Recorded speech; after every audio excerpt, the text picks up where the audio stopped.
Bismillahirrahmanirrahim. Assalamualaikum warahmatullahi wabarakatuh. Waalaikumsalam warahmatullahi wabarakatuh. Alhamdulillahilladzi ahyana ba'da ma amatana wa ilayhi nusyur. Salatu wassalamu ala Rasulillah Sayyidina Muhammadin wa ala alihi wa sahbihi wa man wala.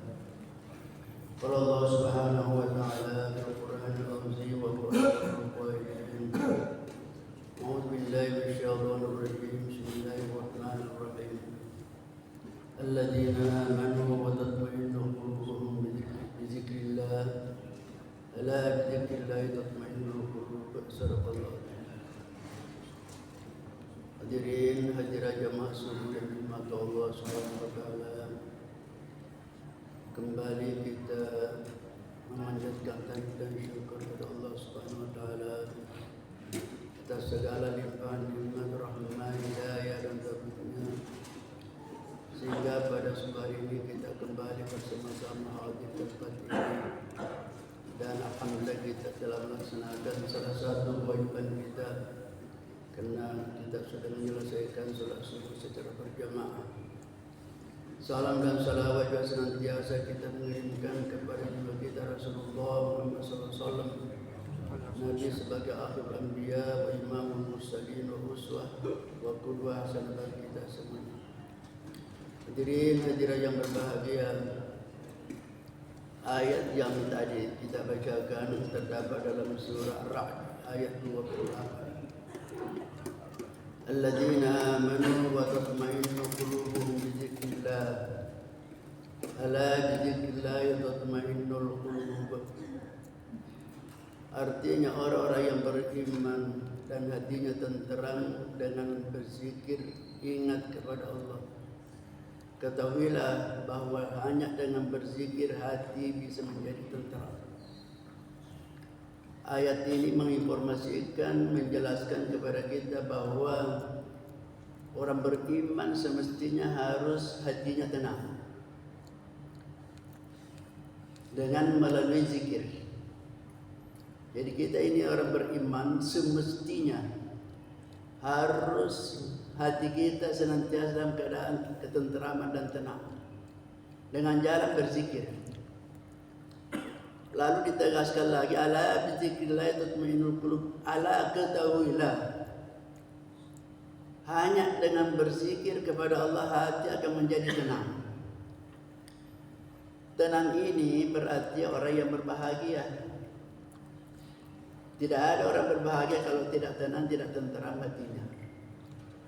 Sehingga zikir itu adalah suatu ibadah yang paling besar pahalanya, paling besar dibanding dengan ibadah-ibadah yang lain. Dalam Al-Quran dikatakan wala dzikrullahi akbar. Sungguh berzikir kepada Allah itulah akbar, ibadah yang paling besar. Zikir ibadah yang paling besar. Mungkin kita bertanya, apa dikala dengan yang lain? Apakah dikala dengan salat? Apakah dikala lebih besar daripada ibadah-ibadah lain? Ya Allah mengatakan wala dzikru akbar. Berzikir kepada Allah itu yang paling besar. Kenapa besar? Karena salat itu sendiri salah satu sarana untuk berzikir.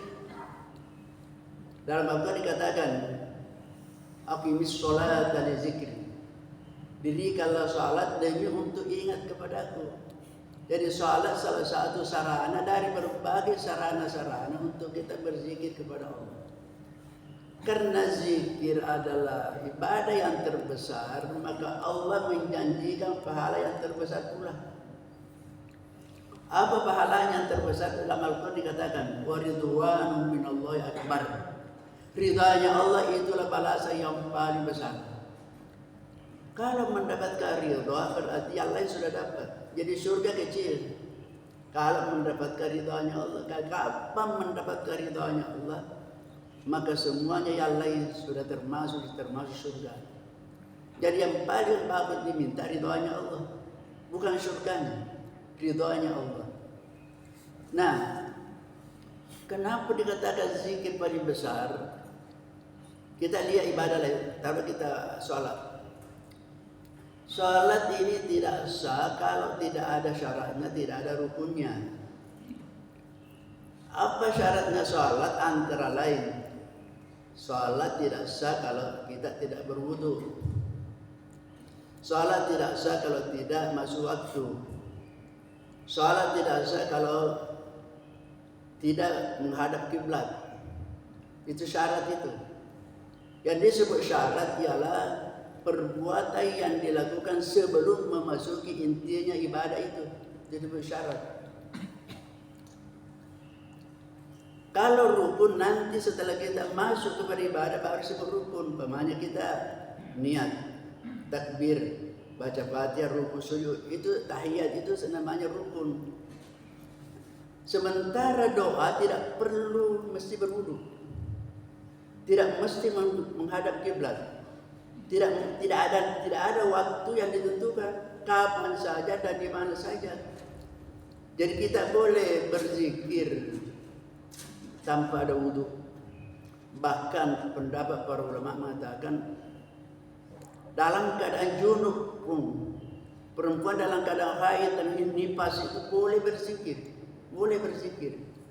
Dan kapan saja dan di mana, tidak ada waktunya. Berbeda dengan sholat. Sholat kan ada waktunya namanya. Ada waktu subuh, waktu zuhur, waktu asar, maghrib dan isya. Tapi kalau zikir tidak ada. Tidak ada waktu tertentu. Kapan saja dan di mana saja. Kita tidak mungkin sholat kalau kita di PT-PT. Tidak mungkin. Atau naik motor. Tidak mungkin. Tetapi berzikir bisa. Kapan saja bisa. Itulah dikatakan bahwa itu akbar. Imam Ibn Athaillah menyebutkan ada 4 tipe zikir. Ibn Athaillah adalah seorang ulama sufi yang menulis buku yang paling terkenal itu Hikam. Ada 4 tipe zikir. Pertama, zikir ma'aghaflah, zikrun ma'aghaflah. Zikir disertai dengan lalai. Yang kedua, zikrun ma'ayaqdah, zikir dengan sadar. Kemudian yang ketiga, zikr ma'hudur, zikir dengan konsentrasi, hadir. Yang keempat, ya zikr ma'ghaibah, zikir dengan sudah melupakan dirinya. Kita jelaskan sedikit satu persatu. Dia mengatakan Imam Ibn Athaillah, jangan sama sekali meninggalkan zikir gara-gara kamu tidak bisa konsentrasi. Karena tidak berzikir dalam keadaan lalai itu lebih berbahaya daripada berzikir disertai dengan kelalaian. Apa maksudnya? Terkadang kan kita berzikir tapi lain kita ucapkan, kemudian ingatan ke sana kemari. Termasuk kita salat. Karena zikir, salat itu bagian daripada zikir. Belum bisa kita fokus. Lain kita ucapkan, lain kita pikirkan. Itu namanya zikrun ma'aghaflah. Lebih baik berzikir meskipun belum bisa fokus daripada tidak sama sekali. Maka itu dia katakan, jangan sama sekali meninggalkan zikir gara-gara belum bisa hatimu fokus. Silakan zikir saja. Kenapa? Karena itu sebentar. Kalau sudah terus-menerus berzikir dalam keadaan lalai, itu sebentar Allah akan memindahkan, menaikkan daripada zikir lalai kepada zikir yaqzah. Yaqzah sudah sadar. Apa yang disebut sadar?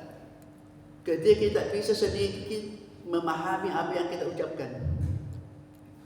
Apa yang kita tasbih, tahmid, takbir, bisa kita memahami sedikit apa yang kita ucapkan. Sehingga bukan hanya terus ke sana berlalang buana kita punya pikiran. Itu mulai yaqzah, menyadari diri. Jadi bukan hanya sekedar mulutnya saja, sudah mulai sedikit menyadari apa yang diucapkan. Itu namanya yaqzah. Nah nanti sebentar kalau terus menerus asa yarfa'akallahu ila zikri ma'hudur.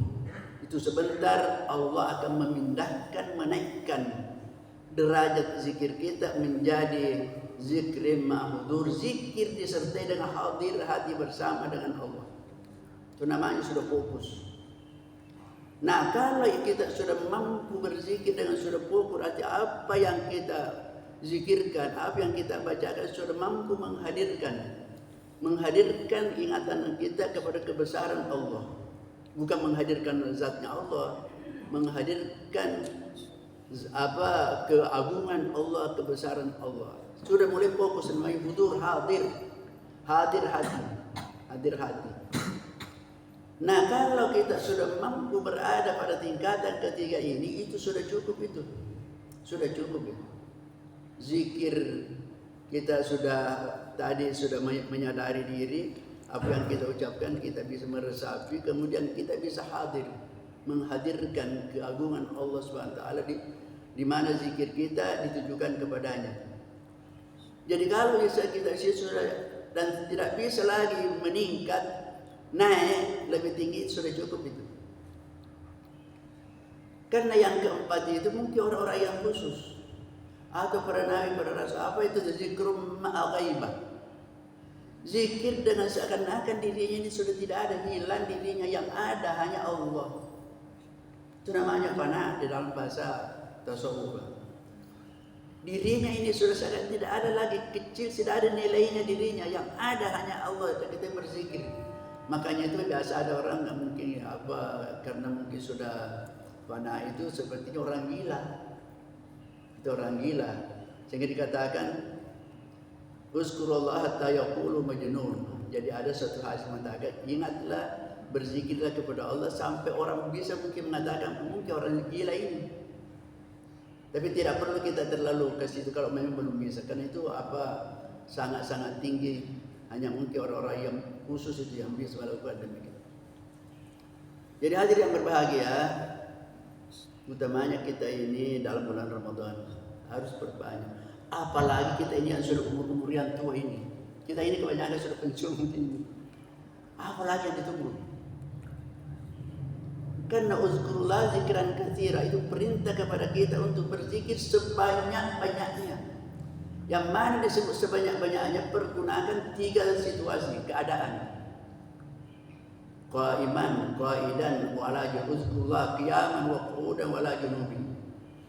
3 tempat kalau kita bisa manfaatkan tempat itu untuk berzikir kepada Allah, itu namanya zikran katsira. Pertama, qa'iman, dalam keadaan berdiri. Alladzi yadhkurullah qiyaman, orang yang ingat kepada Allah dalam keadaan berdiri. Wa qu'udan, dalam keadaan duduk. Wa ala junubin, dalam keadaan berbaring. Ketiga ini, 3 keadaan ini tidak pernah kita tidak berada pada salah satu keadaan itu. Kalau kita tidak berdiri pasti duduk. Kalau tidak duduk pasti baring. Tidak pernah. Coba kita, apakah pernah kita di luar 3 keadaan itu? Mungkin ada mengatakan saya kan ruku. Tidak ada orang ruku kalau tidak berdiri. Jongkok, saya jongkok. Tidak bisa orang jongkok kalau tidak duduk. Jadi ketiganya itu, berdiri, duduk, berbaring. Makanya itu ada doa-doa semua, termasuk berbaring. Kita mau tidur, kita tidur mau tidur, ada doanya. Bangun dan tidur ada doanya. Jadi ketiganya itu harus kita manfaatkan. Makanya itu jadi sebut ingat kepada Allah sebanyak-banyak. Apa yang disebut sebanyak-banyaknya juga kalau kita melihat pada jumlah. Nabi sendiri yang tidak ada dosanya, sudah diampuni semua dosanya, baik yang sudah lalu maupun, tapi Nabi memang tidak ada dosanya. Tapi dia berzikir, beristighfar setiap hari minimal 70 kali sampai 100 kali. Jadi Nabi ini sudah dijamin tidak ada dosanya, masih beristighfar. Apalagi kita ini yang banyak. Mungkin begitu kita terbangun dari tidur sudah mulai sampai tidur lagi banyak kita dosa kita lakukan. Maka perlu kita perbanyak berzikir. Atau tadi ada pengertian yang lain 3 keadaan itu. Qiyaman, kita masih kuat. Ketika kita masih kuat, masih muda itu kuat berdiri, kuat salat berdiri. salat malam, salat tarawih sebanyak-banyaknya. Wakudan kita kalau sudah agak tua sudah ada pakai kursi duduk. Seperti saya ini sudah tua. Bapak-bapak mungkin sudah ada seumur saya atau mungkin lebih. Jadi pakai apa?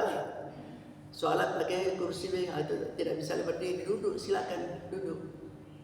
Kemudian ada lagi orang duduk pun tidak bisa karena sudah berumur atau ada penyakit. Maka zikirlah ketika dalam keadaan sakit, bahkan waktu sakit itu lebih diutamakan. Kenapa? Karena waktu sakit itu maka yang paling diingat oleh orang sakit kematian. Sehingga dikatakan doanya orang sakit itu diterima oleh Allah. Makanya Imam Asyuyuti selalu mencari di mana ada orang sakit, dia pergi menjenguknya. Sambil dia mendoakan orang sakit, dia minta juga didoakan. Karena doanya orang sakit itu lebih fokus karena sudah ingat kematian. Lebih dekat kepada hanya ada orang tidak memanfaatkan waktu sakitnya itu untuk beribadah kepada Allah. Jadi artinya masa sakit itu kalau dimaknai dengan positif itu bisa juga banyak sana pahala-pahala yang bisa kita dapatkan.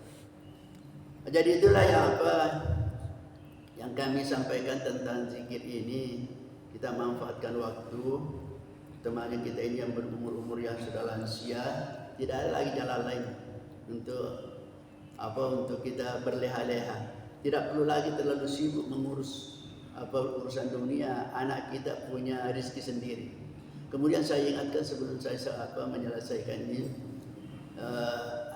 mungkin kita sudah baca di medsos bahwa ada tarekat yang baru kita oleh MUI memfatwakan tentang kesesatannya.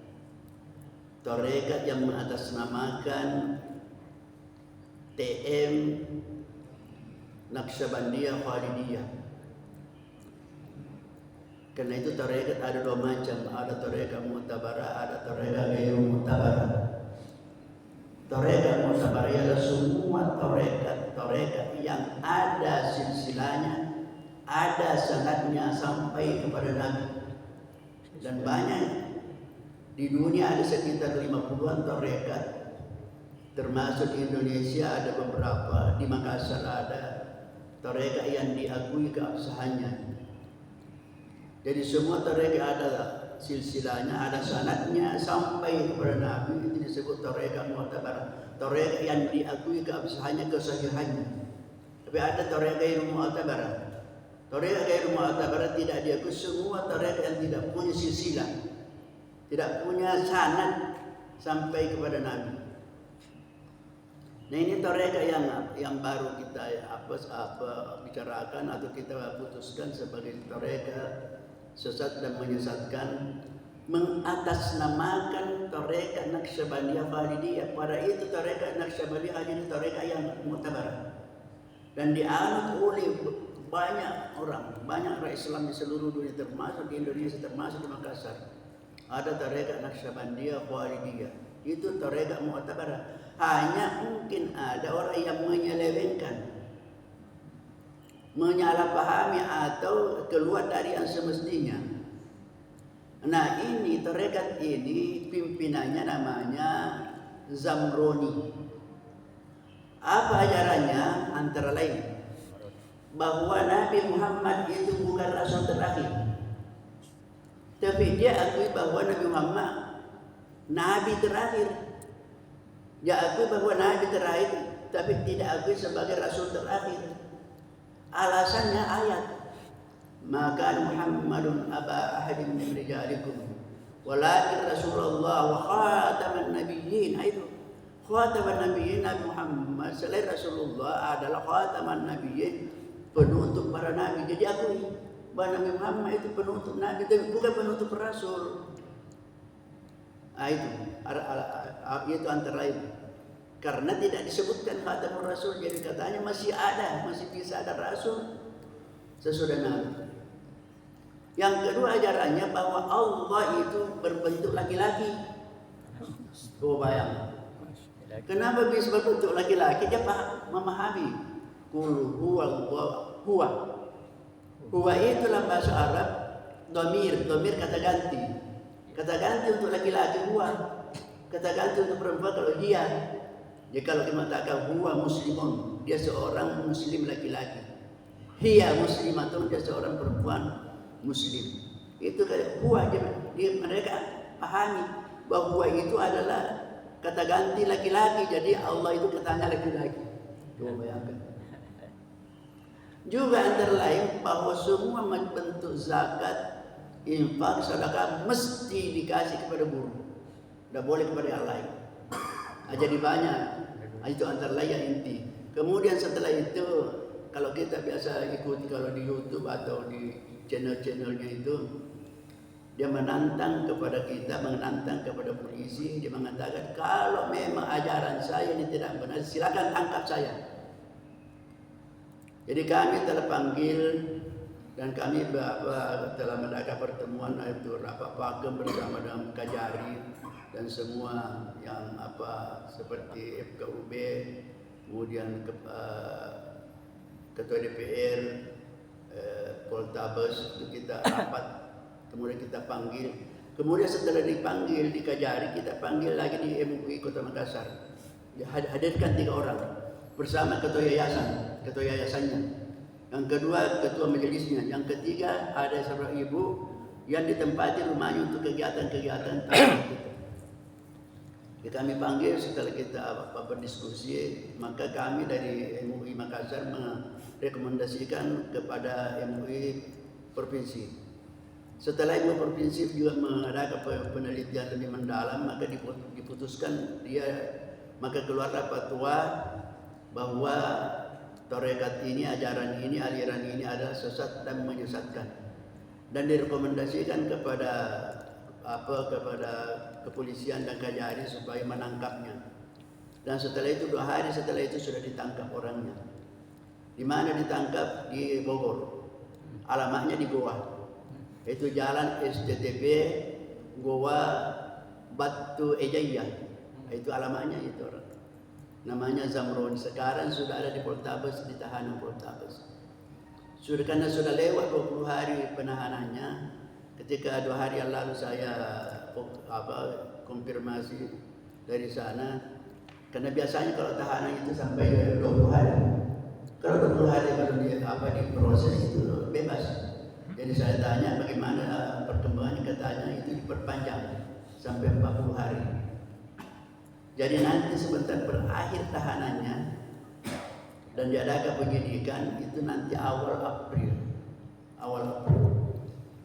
Kemudian karena ketua yayasannya saya kenal maka saya panggil secara pribadi, menemui saya di rumah beberapa hari yang lalu. Saya mengatakan kepadanya bahwa kalau Anda meyakini seperti keyakinan mereka antara bahwa Nabi Muhammad bukan Rasul terakhir, maka akidahmu tidak benar dan harus memperbarui syahadat. Karena ini masalah akidah. Kalau dia diyakini bahwa Nabi Muhammad bukan Rasul terakhir, sampai orang itu menangis dan cium lutut saya. Ada fotonya. Cium lutut saya menyesal. Jadi dia bilang bagaimana saya bilang kalau mau menyelamatkan diri harus menyatakan diri keluar. Tetapi kalau kamu menyatakan sekarang dirimu keluar, pasti kelompok mengatakan ini orangnya pengecut dan tidak bertanggung jawab. Langsung meninggalkan dia ketua yayasan. Jadi saya bilang tunggu saja prosesnya sebentar di pengadilan. Karena pasti sebentar kamu akan dipanggil. Bukan hanya akan dipanggil sebagai saksi dan Anda harus bertanggung jawab sebagai ketua yayasan. Dan ini anunya juga ketua majelisnya seorang dokter. Dan ini pintar ke bahasa dan menurut mereka bahwa dia keluaran pesantren. Maka dia gunakan ayat-ayat. Jadi sekarang sudah ada di tahanan Poltabes. Kenapa saya sampaikan ke ini? Sebab ada di antara kita pernah berbaiat kepadanya. Hati-hati ini. Karena siapa tahu dipanggil juga sebentar. Karena semua orang, karena ini katanya di Makassar sudah banyak pengikutnya. Dan itu kalau orang mau ikut suatu tarekat pasti berbaiat namanya. Kalau orang berbaiat pasti ada datanya, ada namanya, ada alamatnya, ada alamatnya. Jadi saya di mana-mana ini ceramah itu saya selalu ingatkan ini. Kenapa? Karena memang kami yang tangani masalah ini. Kalau ada tarekat yang tidak benar, tarekat sesat. Siapa tahu ada di antara kita sudah berbaiat dan meyakini seperti itu, perlu kita mengulangi syahadat kita dan siap-siap untuk dipanggil. Siap-siap untuk dipanggil menjadi saksi atau bagaimana. Dan bukan hanya itu, sebelumnya ini beberapa bulan yang lalu juga kami tangani suatu tarekat yang namanya tarekat hakiki. Mungkin juga kita pernah baca itu. Hakikinya hakiki, kalau orang Bugis mengatakan lisuk dan lisuk. Kalau sudah dapat lisuk dan lisuk, tidak perlu lagi sholat. Kalau sudah dapat kartu anggota, sudah dijamin masuk surga. Yang keenaknya. Jadi banyak orang masuk tertarik, kenapa? Tapi yang banyak rata-rata yang masuk orang bodoh, yang tidak paham agama. Kenapa? Karena enak. Sudah ada jaminan masuk surga. Jangankan jaminan masuk surga, jaminan masuk di bioskop saja tidak bayar, kalau jamin kan orang. Apalagi masuk surga, sudah ada jaminannya. Ini juga kita sudah tangani, tapi itu tidak banyak pengikutnya karena ini hanya kedok pertamanya kedok pengobatan saja. Tapi kita sudah bina. Itu tidak perlu ditangani oleh kepolisian karena sudah bertaubat dan siap untuk dibina. Yang baru lagi masih ada lagi yang mungkin kita baca yang baru. Tarekat atau aliran boleh bertukar pasangan. Coba yang kita kira kalau pasangan kita sudah tua dengan mau ditukar yang muda ada. Kalau orang yang tidak punya iman, coba bayangkan banyaknya sekarang aliran yang tidak benar. Nah, siapa tahu ada yang kita kenal, apakah tetangga kita atau di kampung kita ada agak aneh-aneh, laporkan ke mereka. Kami akan tangani bersama dengan Poltabes bersama dengan Kajari, insya Allah. Jadi mudah-mudahan tidak ada yang antara kita terpengaruh saja. Yang jelas kita boleh ikut tarekat itu tadi. Tarekat yang benar, tarekat yang ada. Kalau ada yang mengajak kita masuk tarekat, tanya dulu siapa gurunya. Guru dari gurunya siapa? Sampai kepada Nabi, silsilahnya, sanadnya yang mana? Itu boleh kita ikut itu. Karena itu yang penting juga. Karena Imam Al-Ghazali mengatakan ad-dukhul bis-sufiyyah fardu ain. Masuk dalam kelompoknya orang sufi yang tarekat itu hukumnya fardu ain. Itu menurut Imam Al-Ghazali. Kenapa fardu ain? Karena tidak ada seorang pun yang luput dari penyakit hati. Sedangkan yang di tasawuf itu mempelajari tentang yang penyakit hati, menyempurnakan, memperbaiki akhlak itu. Sehingga Imam Ghazali mengatakan hukumnya fardu ain, fardu untuk masuk pada kelompok sufi, antara itu masuk di tarekat. Jadi tarekat yang benar. Saya kira itu mungkin saya sampaikan. Mudah-mudahan kita semua tidak ada yang terlibat dalam tarekat-tarekat yang tidak benar. Harus kita betul-betul selektif kalau ada orang yang mengajak kita untuk bergabung. Lebih dan kurangnya mohon dimaafkan. Mari kita berdoa bersama. A'udzubillahi minasyaitonir rajim. Bismillahirrahmanirrahim. Wassalatu wassalamu ala asyrofil mursalin sayyidina Muhammad wa ala alihi wasallam. Rabbana zalamna anfusana wa lam taghfir lana wa tarhamna lanakunanna khasirin. Rabbana la tuzigh qulubana ba'da idh hadaytana wa hab lana min ladunka rahmatan innaka antal wahhab. Rabbana hab lana sabra wa taqabbal minna innaka antal kafirin. Allahumma shrif anna as-su'a shi'ta wa shi'ta innaka la tashau qadir. Allahumma arina al-haqqa haqqan warzuqna ittiba'ahu wa al-batila batilan warzuqna ijtinabah. Allahumma a'inna ala dzikrika wa syukrika wa ibadatik. Hasbunallahu wa ni'mal wakeel, ni'mal maula wa ni'man nasir, wa la haula wa la quwwata illa billahi al-'aliyyil. Rabbana hab lana min azwajina wa dhurriyyatina qurrata a'yun waj'alna lil muttaqina imama. Rabbana atina fid dunya hasanah wa fil akhirati hasanah wa qina adzaban nar. Sallallahu alaihi wasallam Muhammadin nabiyil ummi wa ala alihi wasallam. Subhana rabbika rabbil izzati amma yasifun. Wa salamun alal mursalin walhamdulillahi rabbil alamin. Al-Fatihah. Wallahu a'lam. Assalamualaikum warahmatullahi wabarakatuh.